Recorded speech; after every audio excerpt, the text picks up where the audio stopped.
St Albans Dinamo celebrated our long-awaited return to our newly returfed main pitch, as well as confirmation of a multi-million-dollar redevelopment of our Churchill Reserve complex last Sunday afternoon. Federal MP Daniel Molino, Football Victoria CEO Dan Burrell, and Kathy and Sonia Filipovic from I&D Group, our major sponsor, were among several notable attendees at a pre-match function in the upstairs VIP room. The luncheon event was followed by an official presentation on the pitch prior to the main game, hosted by MC extraordinaire Anthony Smalley. Dobar dan, dame i gospodo, ladies and gentlemen. Welcome to St Albans Dinamo Soccer Club. Hvala vam svima na vašu prisutnost. My name's Ante Smolic. I'm just going to do a little bit of an introduction, few formalities, and we'll get stuck into hopefully what is going to be a fantastic game and a great event for the Croatian community of Victoria. Firstly, we would like to thank our guests that were here, some of them earlier today and some are still with us. Special mentions, Daniel Molino, Federal Member for Fraser and now a new front bench minister, Veličasni Dino Mustafi from Sveti Leopold Bogdan Mandic in Sunshine, Josephine Lapila, Club Development Program Manager, Football Victoria, Frank Karatzis, Advanced Competitions Manager, Football Victoria, Kathy Filipovic, Sonia and Tommy Kustura, Major Sponsors, I&D, Marko Raspudic, AIM Steel, Matt and Kathy Sharkic, Evolution Electrical, Anthony, Future Tech, James Exactactilos and family from Bazoom, and also on behalf of the community, the Dinamo Football Club, Gospic Bears, Vukovar, and Wednesday nights, sister clubs, obviously Dandy City and Strathmore Split, and also our special guests that will be performing our anthems, Hrvatska Zora from Sunshine, and Zvonimir from Springvale. So a big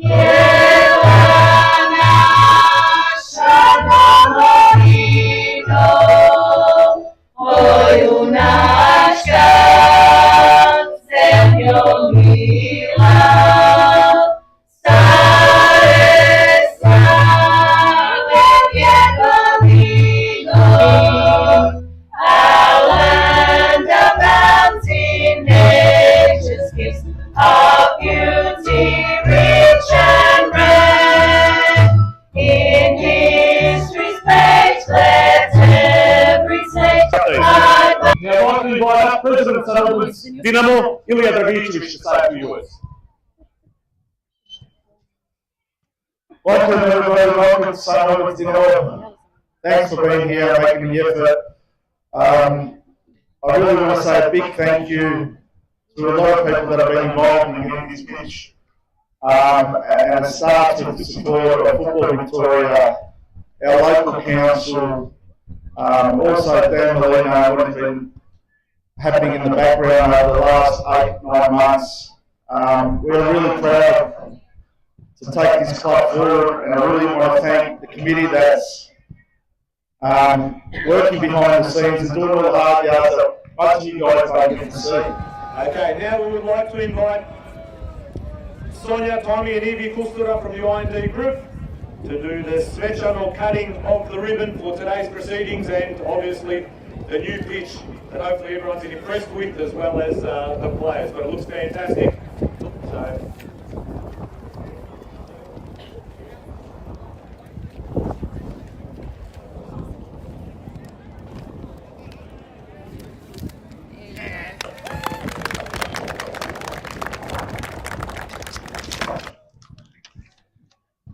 Thank you. Now I'd like to invite Veličasni Dino Mustafi to do an opening prayer and a blessing on the pitch. So.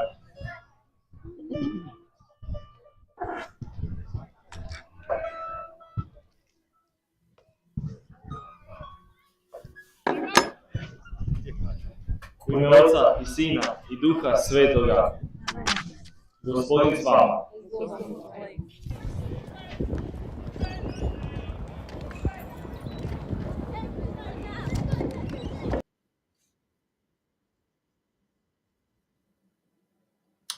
Welcome to another episode of DinamoTV. Thank you for being with us tonight. And yes, it was a huge day last Sunday at Churchill Reserve. And as we officially unveiled our brand new pitch, and our pitch was blessed in the end as well there by the local parish priest of the Sveti Leopold Bogdan Mandic Croatian Catholic Centre in Sunshine. My name is Tonchi Prusac. It's an absolute pleasure to be with you yet again for another episode of DinamoTV. It's our 18th one of 2025. Can you believe it? All in all, we've had 56 episodes of this weekly podcast, the official podcast of the St Albans Dinamo Football Club. If you're a regular viewer, welcome back to the show. If you're brand new to DinamoTV, we certainly hope you enjoy a little insight into our great and famous club, which this year is celebrating its 50th anniversary. Folks, we've got a massive show lined up for you tonight, and we are going to be taking a look behind the scenes at what a lot of things happened last Sunday as well. And we'll be talking to and hearing from a lot of different people, including our President, Ilya Dragicevic, Federal MP, Daniel Molino, Football Victoria CEO, the new acting CEO of Football Victoria, Dan Birrell, also from Football Victoria, Josie Lapilla. We've got sponsors James and Damon from Bazoom, Rosie Marmich on behalf of the organising committee of our 50th Gala.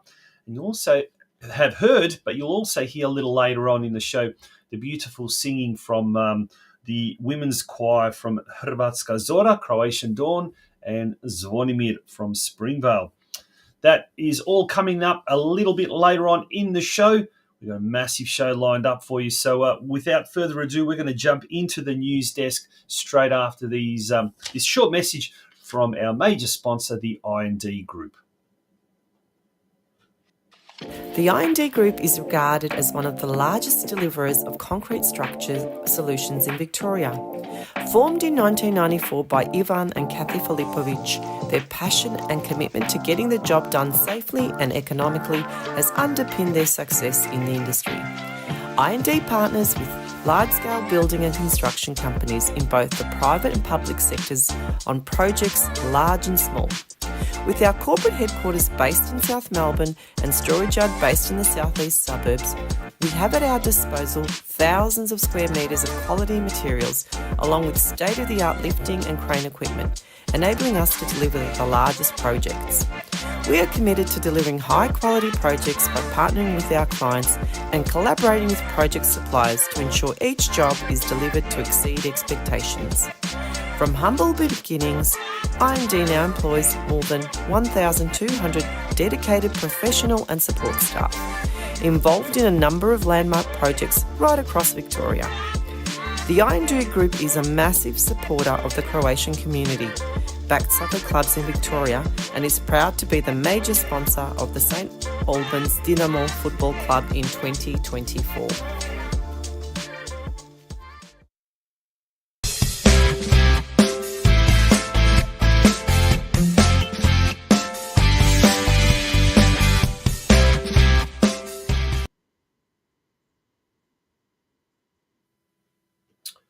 Welcome back to DinamoTV. It is indeed time for the news desk. And let's first of all turn our attention to the NPL. We'll go have a look through the results and the ladder position as well. And there you can see the results on the screen as we speak. And all blue.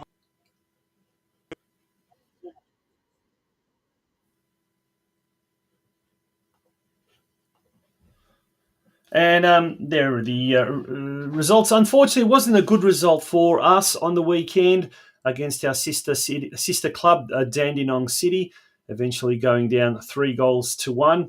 And it sees us down, only 2 points away from the relegation zone. Not a good place to be.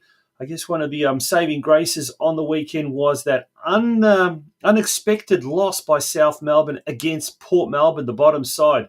Port Melbourne have now jumped to third last position, and it sees the two biggest clubs in Victoria, South Melbourne and our own Melbourne Knights, locked to the bottom of the competition standings. Not sure what is going there at the Knights or at South Melbourne for that matter. All right, we're going to take a little bit of a highlights look at last Sunday's game, the big Croatian derby. your commentators Steve Curtin and yours truly. All blue home kits, and they're playing to the left of your screen at home here.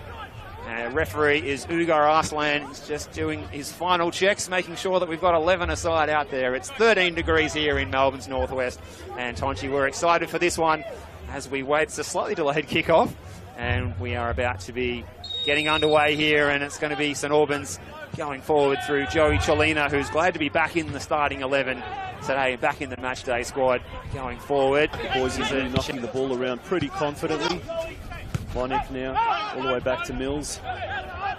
There's not too many options, so he goes all the way back to Riley.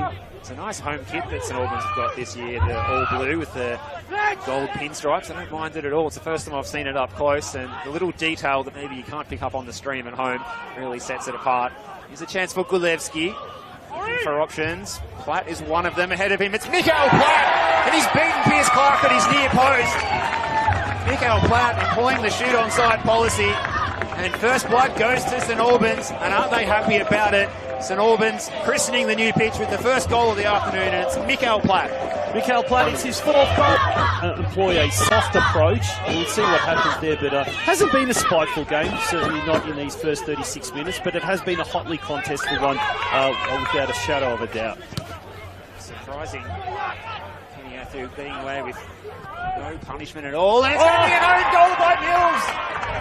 Alex Mills stretching out the left leg, and he's diverted it past his goalkeeper, Jackson Riley, and we're all square here. So the momentum swings after the incident that we saw. Kenny Athu squaring up to the opportunity. It's the opportunity for Bauer, should I say, Plant, who came to the bench to great effect last week. Could he do it again here? It's Kim, in the centre of Churchill Reserve. Out wide is Valley Sesnick. Overlap coming from Corey Sewell. Decides to go back to the playmaker in Danny Kim. Now Sesnick looking to get around his opponent. Tucked away by Diego Cuba. And it's the super subs doing it again for Nick Tolios's Dandenong City. The home fans not impressed with that. The Dandenong City, as they did last week. Exidius back into the mixer. Clark came and then decided not to continue on for the ball, and Monek, Joey Monek, couldn't get it past a wall Mills. of white shirts.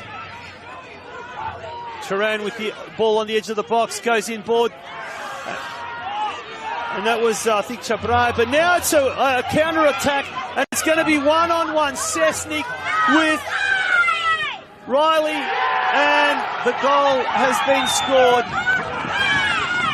by Vali Sesnick, and that is the end of the game. Heartbreak for Dinamo.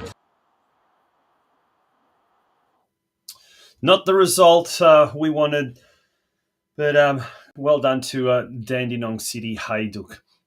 After the game, I had a chance to catch up with some of the coaches of the under-23s, Adam Tenanini, the senior coach of the senior men's head coach, Cameron Watson, and also with senior team player Oliver Dragicevic. This is what they had to say. Yeah, look, it was, I guess, a game of two halves.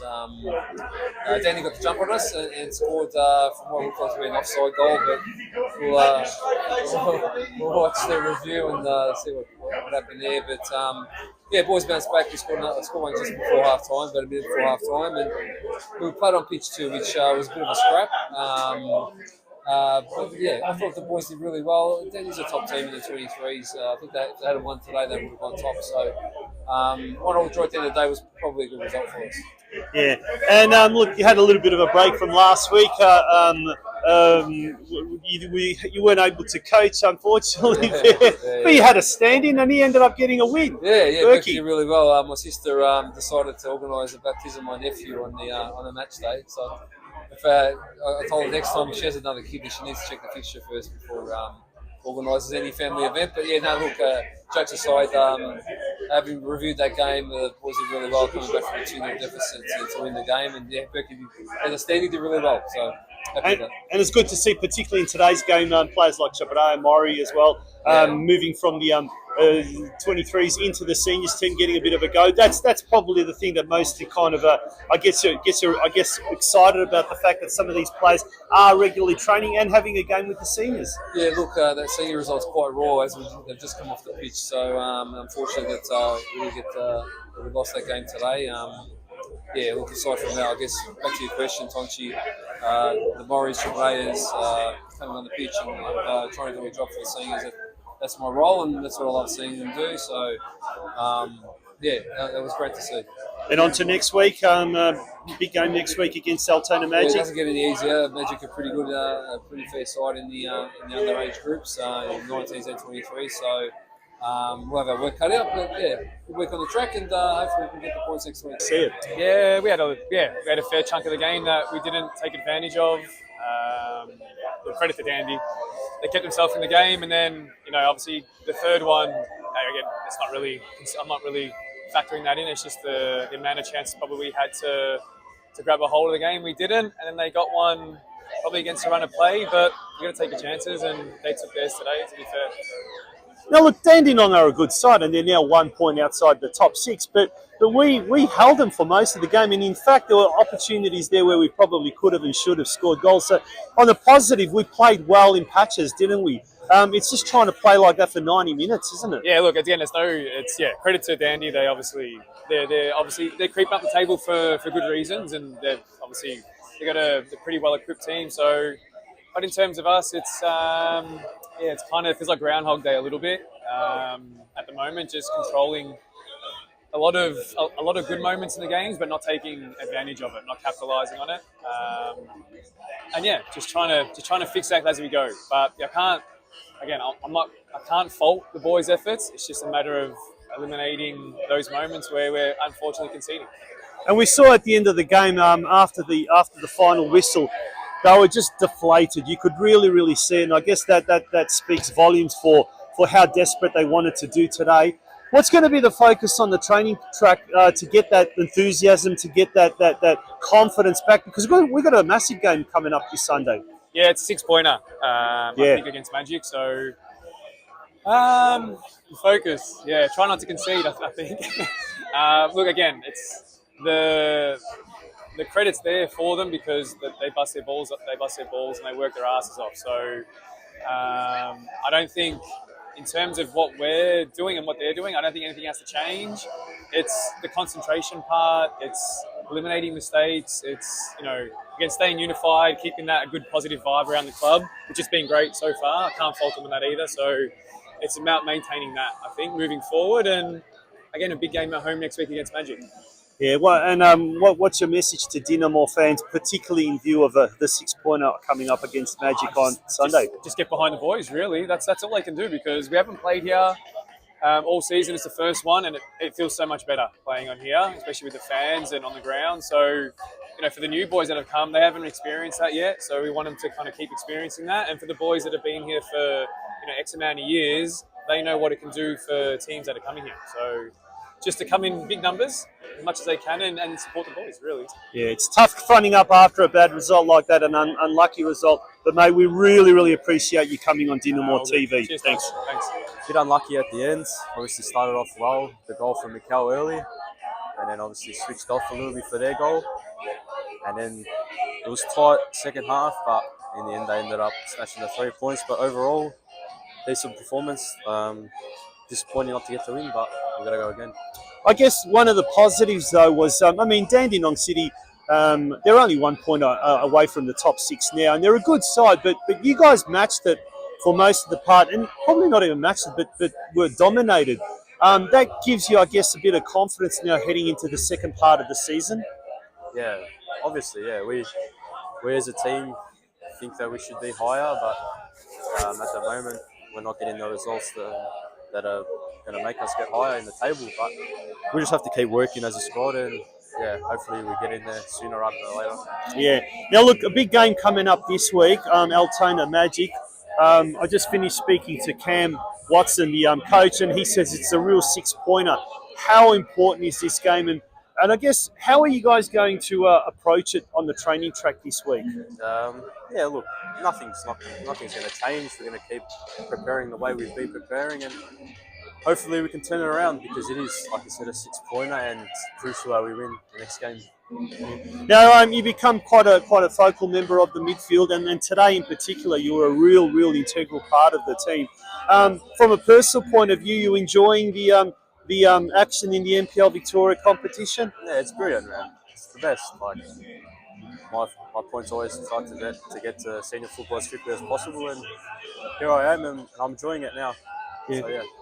And prior to the game, upstairs in the VIP room, Dan Birrell, the acting CEO of Football Victoria, who was saying that, in his opinion, I guess I agree with him, that the NPL Victoria competition is, outside the A-League, the best competition in Australia. It's a stepping stone, isn't it? How do you see your kind of, your role in the competition? And is it something like the National Second Division, or even an A-League thing, something that, down the track might be something that you may want to pursue? Yeah, of course. I mean, you always want to get to the highest you can play it, and yeah, we'll just keep going from here, and yeah, that's all. But in the meantime, I guess there's a big job to do, and that's to get the club away from the dreaded relegation zone, starting with the Altona Magic game. Yeah, that's it. Yeah. So what would be your message to all the DinamoTV supporters, fans, viewers ahead of Sunday's big game? Just come down and support us again, because we need the support. We've got to get out of the bottom 5, and yeah, just stick together. That's all. Ollie, thanks so much, and all the best for the season ahead.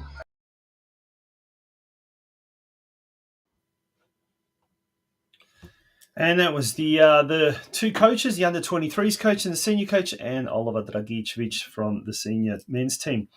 Okay, let's have a look at now the. We'll go back to the ladder there, and very quickly, and the results as well. But now let's focus on our next challenge this Sunday. As Cameron Watson said, it is a 6-pointer. It truly is a 6-pointer up against Altona Magic, who last week defeated Melbourne Victory, and they've now kind of escaped into a relatively safe mid-table position, but we're hot on their heels, and we certainly want to turn Churchill Reserve into a fortress. And to do that, we need to start winning games, and that starts this week. So we need your support, folks. We need your ongoing and unbroken support. This Sunday, game kicks off at 3 p.m. against Altona Magic at Churchill Reserve. The 23s, they'll be in action at 12 o'clock.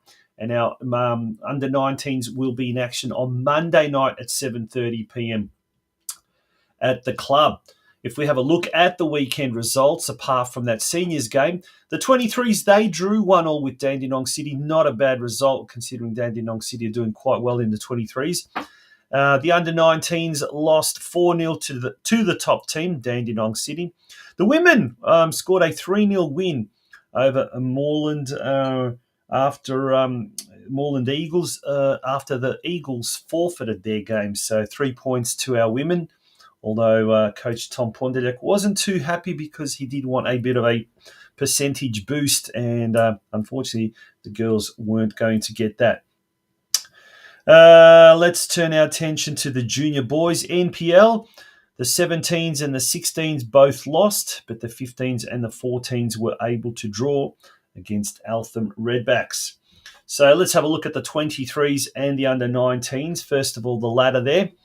The under-23s remain in 7th position on the competition standings, whilst in the under-19s, despite that loss, the under-19s remain in 5th position, rather. With the women, they will be kicking off at 8 p.m. this Friday night, an important game against Williamstown. So that's a very important clash that they need to win. At the moment, the women are sitting in 4th position, having played 3 games, and they've got 6 points. So they're 1 point behind second place Sydenham, who have played 1 game more than Dinamo. Now, Williamstown, our opponents on Friday night, they've won 2 games, lost 2 games, and they sit in 5th position, just below us on goal difference. So do turn up to Churchill Reserve this Friday night at 8 p.m. Let's have a quick look at the ladders for the under 14s and the under 15s, as we can see there on the screen. The under 14s are in 7th position at the moment, in a mid-table position, and the 15s are 3rd last, which hopefully they'll be able to get further up the ladder. The 16s, they're 2nd last, while the 17s are 4th last. So our Dynamo teams, apart from the 14s who are kind of doing not too bad, sitting in the middle of the table, the other 3 are struggling at the moment, but it's early days yet. We've only played, 3 rounds, so lots of football left. Now, speaking of the junior boys NPL, these are the fixtures for this weekend coming. All the games will be at Churchill Reserve. The 14s and 15s, 16s and 17s all will be taking on the same club, Bendigo City. So full day of football happening at Churchill Reserve this Sunday.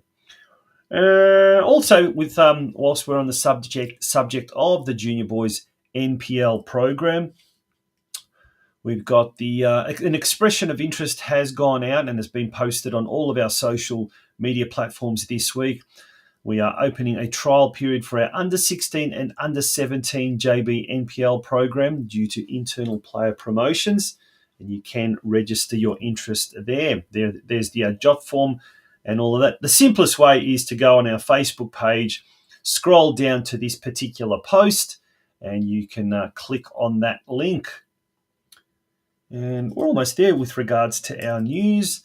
Last but certainly not least, Football Tech Tour. We wish our very, very own Tommy Mioch and Gabriel Rousseau all the best representing Football Tech Melbourne on their tour of Italy and their participation in the Trofeo di Nuzzo and Trofeo d'Alterio tournaments. I hope I pronounced that well in my broken Italian. All the very, very best boys enjoy the experience. Cool. All right, we're going to take a short break. When we return, we're going to continue with tonight's show.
As we mentioned earlier in the show, prior to the main game last Sunday, there was a VIP luncheon upstairs in the VIP room on Sunday, and it was for our sponsors and VIP guests. And as part of the luncheon, or during the luncheon, our president Ilya Dragicevic spoke, as did federal MP Daniel Molino, and also the acting CEO of Football Victoria, Dan Birrell. This is what they had to say. In order of importance. So firstly, can I acknowledge the chefs? Because whenever I have a meal here, it's kind of like about 20 walks of the dog afterwards to feel like I've worn that off. But look, I'm really looking forward to a wonderful meal together. To Ilya and all the executive and committee, but all the people who work here, all the volunteers and everybody, you've created a fantastic community club here, and it's a club that really excels in giving people from right across the community opportunities, but in particular, I've seen at so many occasions young kids, boys and girls opportunities. And the last time I was here during the election, there was a competition on with 50 teams here, and it was just an amazing atmosphere. So that's just a reflection, I think, of the community and family spirit that you've created here. So that's really exciting for me to be a part of. And then to Football Victoria, it's great to have Dan here and Frank and Josephine. I've seen you at so many events. You're just a real champion of the many clubs in this part of Melbourne's West. And I was told that we have more football clubs in my electorate than anywhere else in Victoria, which is a great thing. You know, it shows the passion for the sport. And Josephine's been really good to work with to kind of help think through how to get more for the sport. So look, it's just an exciting time coming up. The biggest single election commitment in this area was $7 billion for Sunshine Station. So I couldn't get $7 billion for the club. That would have been a really big stadium. But we've got a really good commitment for this club. And I think now, now that the government's been returned, I'm just super excited to work with you, to work with council, all the stakeholders to make sure that something amazing is delivered. And you know, when I walk the dog in the morning, almost invariably on cold mornings wearing a Dynamo hoodie. So I feel like I'm kind of advertising the club's values in the cold morning. So thanks very much, and I look forward to opening the pitch and celebrating that. Thanks a lot. I just want to acknowledge obviously everyone that's contributed to today. I will acknowledge country or Wiradjuri people, and I want to do that because the Wiradjuri people and our Indigenous culture is about community. And St Albans, whether it was 40,000 years ago, 50 years ago, or today in 2025, they really illustrate and demonstrate what community in Australia looks like now. St Albans as a club is a club that's really proud to bring together people from all walks of life. Obviously Croatian heritage initially, but I know so many people in this community now, men, women, boys, girls, people from African cultures, people from Australian cultures, people from Asian cultures. It's so important that we provide communities and opportunities for everyone to come together and really enjoy each other's company, to learn, to respect one another. And looking at the food at the table today, and all of you that are here, it's just so proud for me to be part of this and to be invited to events like this. So on behalf of Football Victoria, I'm so thankful to be here today. Frank, Josie and I love coming along to these events because there's good conversation. We're fortunate enough to watch some good football as well. And this facility is only going to get bigger and better as we know with some of the big things that happen. So thank you all for being here, and let's dig in. Going forward, I'm sure you're all going to be a part of that, and I hope you enjoy not only today but the future months, years ahead, because we're doing a lot of things in the background and probably we don't hear about it all the time, and probably it's 3 or 4 months or 6 months later that the news comes out that we've done this at the club and we're doing this in the future. But in the background, I'm sure it's involved every single one of you people in this club, in this clubhouse, and more importantly, today is a celebration of where we've come. With a new pitch, the place is looking unreal. The people around here are joining in. We've got generations from the past, people that have been here for many, many years. So enjoy the day and celebrate.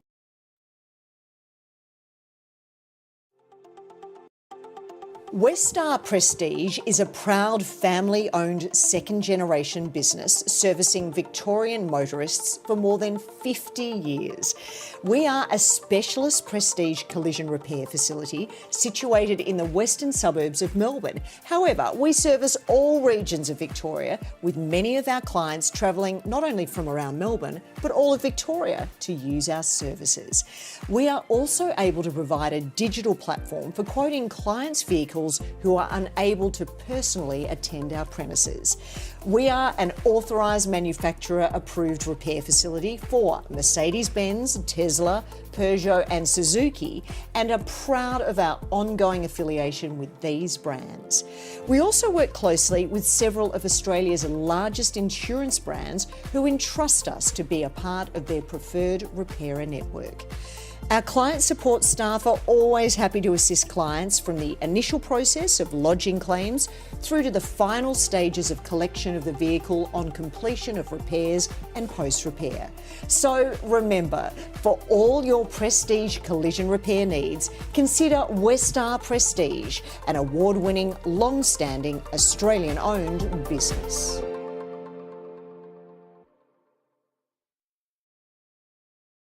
Here on DinamoTV, it's an absolute pleasure to welcome the federal member for Fraser, the newly re-elected MP. We've got Daniel Molino. Daniel, welcome to DinamoTV. How are you? Oh, thanks. Great to be here today for a big lunch for the opening of the pitch, and really exciting to see the club going from strength to strength. Yeah. Now, on behalf of the entire Dinamo community, congratulations on your re-election. Fantastic result.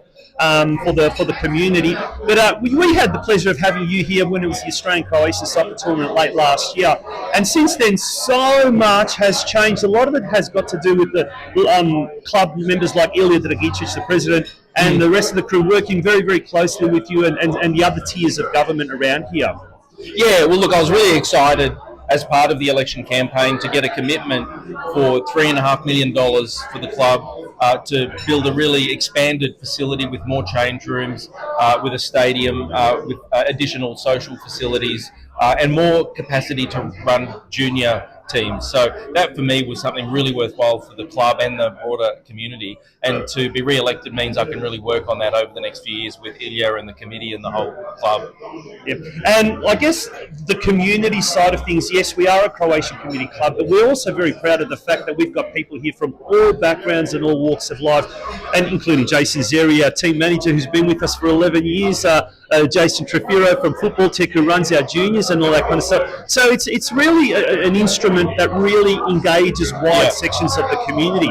And this is just going to be such a game changer that it's going to now allow even more members of the local community to be involved with the club, but not just sporting-wise, socially, culturally, community-wise.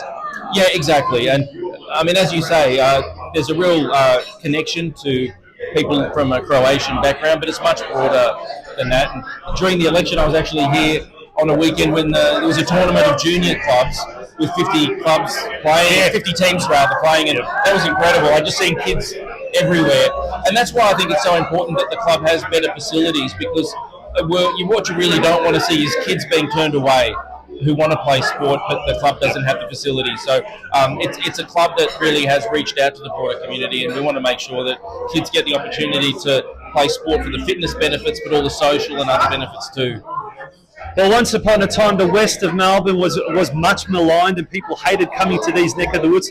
Thanks to people like yourself and to people at the club, and this is going to be a destination, certainly with not just the football sense of the word, but also the community. So thank you so much for absolutely everything you do for the club and the community. No, thanks very much, and I'm really excited to work together for the next 3 years.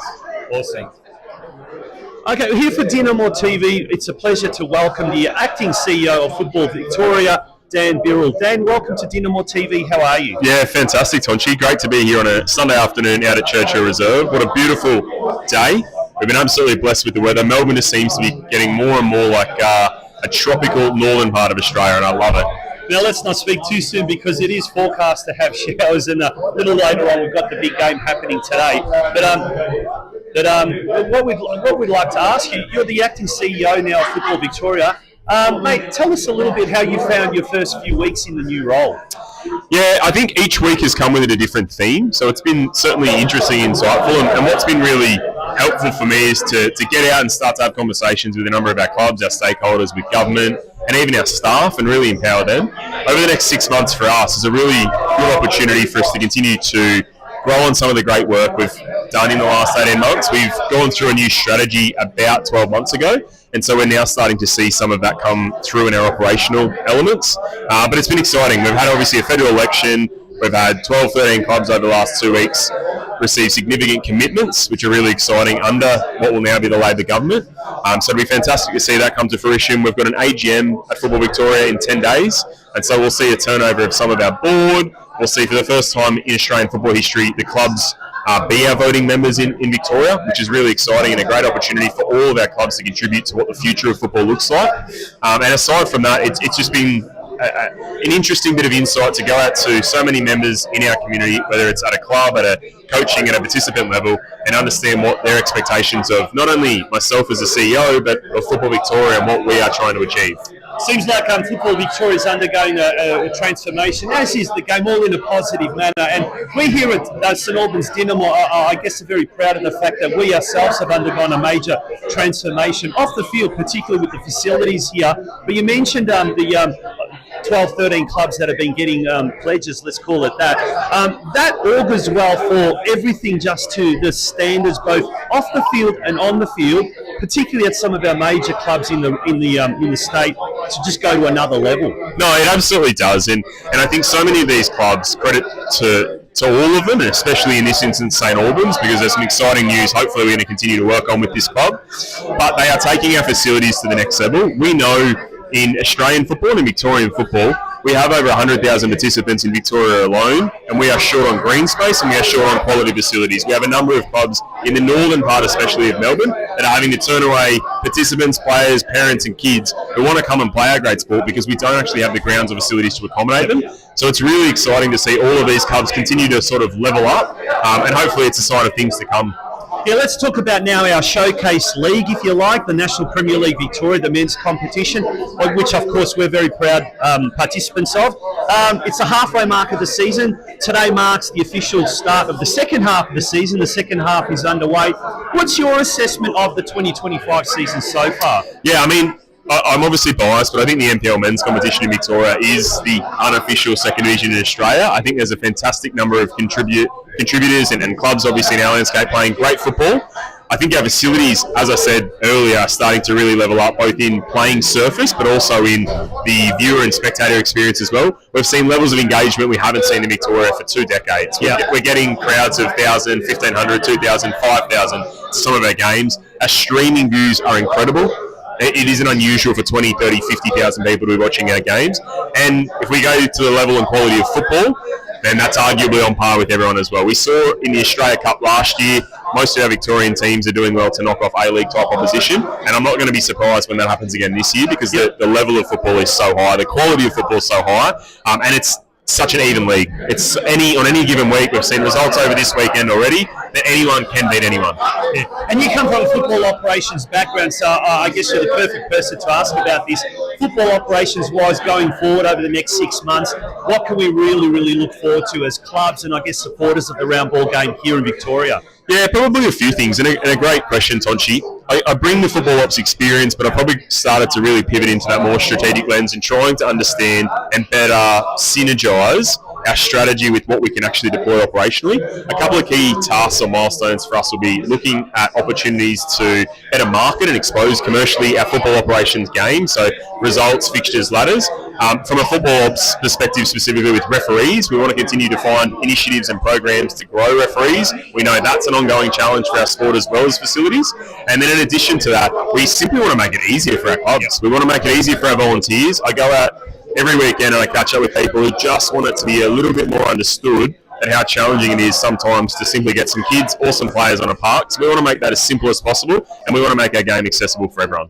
Well, it's certainly exciting times ahead, both for St Albans Dinamo, for Football Victoria, and the sport in the state. We wish you all the best in the new hot seat. No, thank you, Tonchi. Much appreciated. Awesome. Thank you. Here for DinamoTV, we've got Josie Lapilla from Football Victoria. Josie, welcome to DinamoTV. It's an absolute pleasure to have you on the show. Tell us a little bit about your role at Football Victoria. First of all, thanks, Tonchi, for having me here.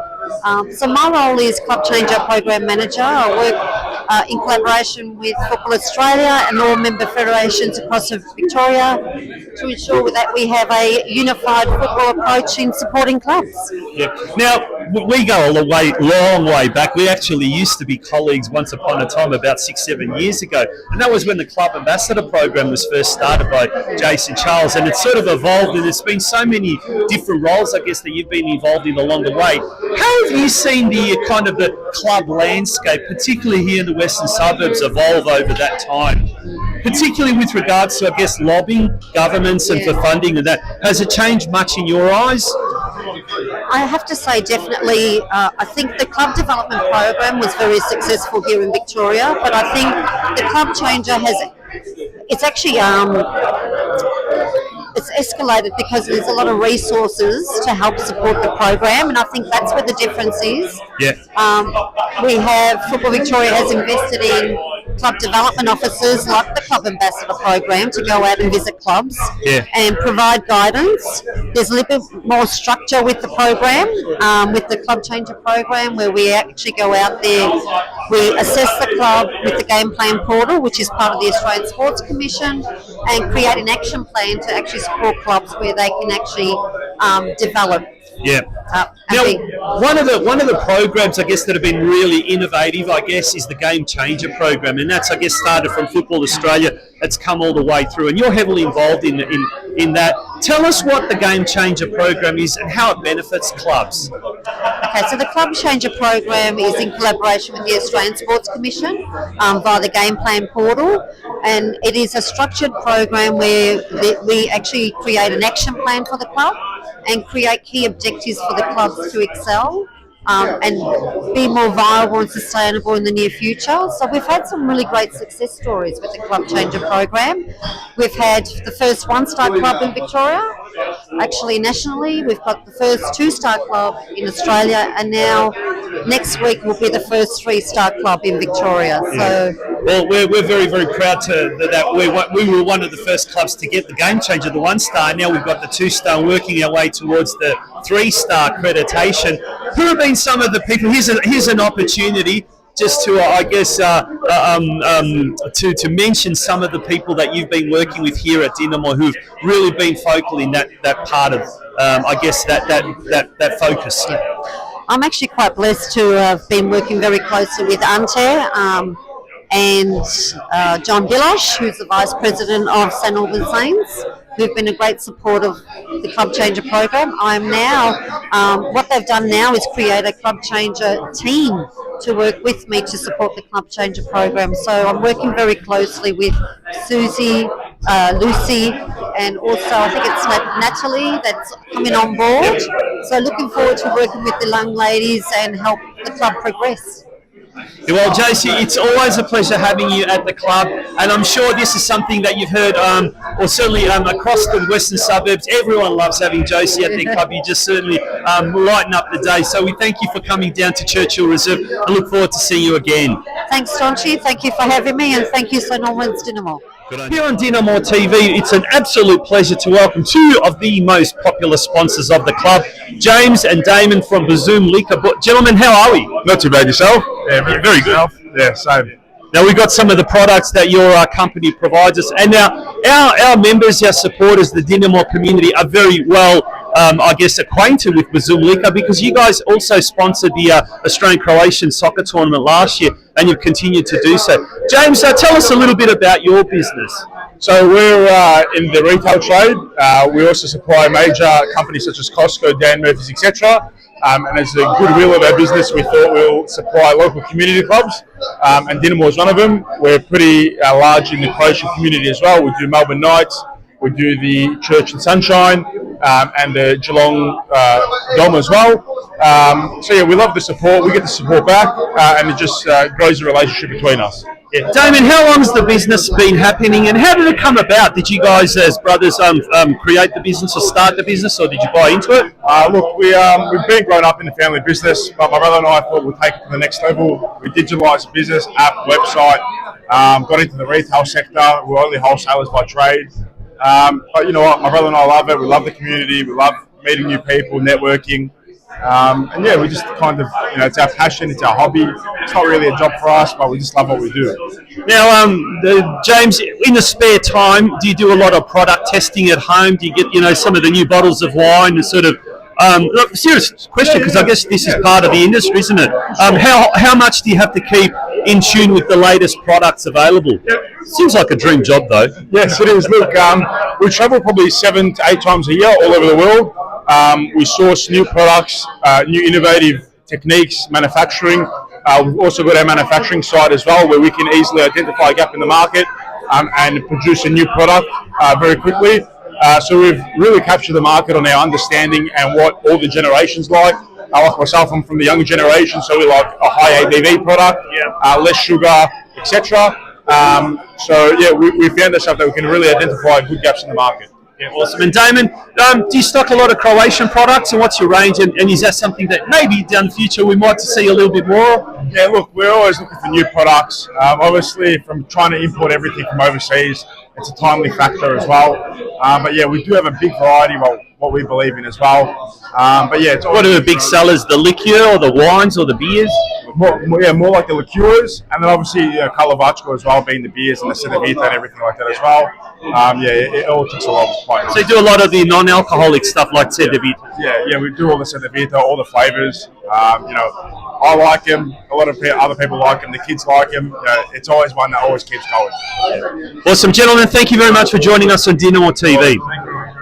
TV, we've got one of the hardest working volunteers. She's actually taking time out from helping and serve the food here at this VIP event. Rosie Marmich. Rosie, how are you? Good, thanks, Jonchy. How are you? Back to Dinamo TV, Thank you. Now, we wanted to get you very, very quickly just to chat a couple of minutes about the upcoming gala. Sold out, obviously. Sold out. How is it all going? Fantastic. We've got a great committee. Everyone's working hard behind the scenes. It's coming along really well. It's going to be a phenomenal night. Yeah. Now, earlier today we had the memorabilia appeal as the second one as well. So we're going full on with that with regards to all the merchandise, all the behind the scenes, the entertainment's all sort of getting ready. It really is. Yep. Exciting times, isn't it? It's very exciting. We just realised that it's only couple of months away, less than a couple of months away. So we're all started panicking, but no, it'll be a phenomenal event. Yeah. Now, there's so many people behind the scenes. You're almost like a spokesperson for that organising committee. But just quickly, who are some of the ladies and men that are being involved heavily behind? Because we're going to miss someone for sure. But just who are some of the people that are putting a hard yards behind the scenes? Stella Spoljard, Susie Illich, Age, Lucy Herbolik, Maka. So many of us are involved. Carl Rajic, we can't forget our good old Carl, who's the only male in our committee for the gala, but everyone's been amazing. We're all working hard. Yeah, as I said, you're probably like a spokesperson, I guess, for this, but I guess on behalf of the entire Dinamo community, to you and to everyone behind the scenes, thank you so much for everything that you do, guys. And we'll let you get back to doing what you're doing. Thank you. Thanks for having me.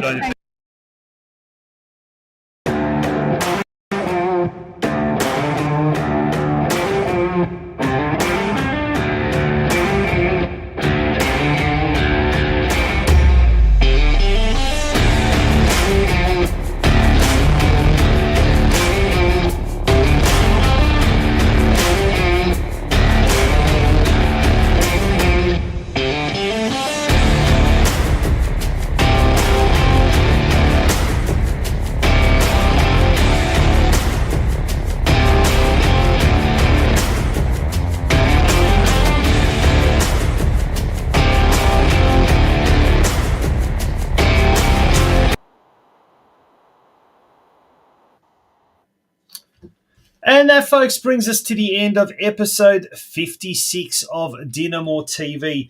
Thank you so much for being a part of this week's show. Before we do go, just a reminder about those fixtures. First of all, the women's fixture this Friday night at Churchill Reserve, kicking off at 8 p.m. Very important game for our ladies. They come up against Williamstown. It's 4th versus 5th in this State League 2 Round 5 fixture. And then a 6-pointer, the real 6-pointer, where Dinamo has to win in the NPL Victoria Round 15 clash against Altona Magic this Sunday, May the 25th, kicking off at 3 p.m. Well, we'll have your company again next Wednesday night, but in the meantime, we're going to leave you with the beautiful voices of the Hrvatska Zora, or Croatian Dawn, and Zvonimir women's choir from the respective Croatian folkloric groups. Until next Wednesday night, thank you once again for being a part of Dinamo TV, and hope to see you down at Churchill Reserve this weekend. Good night.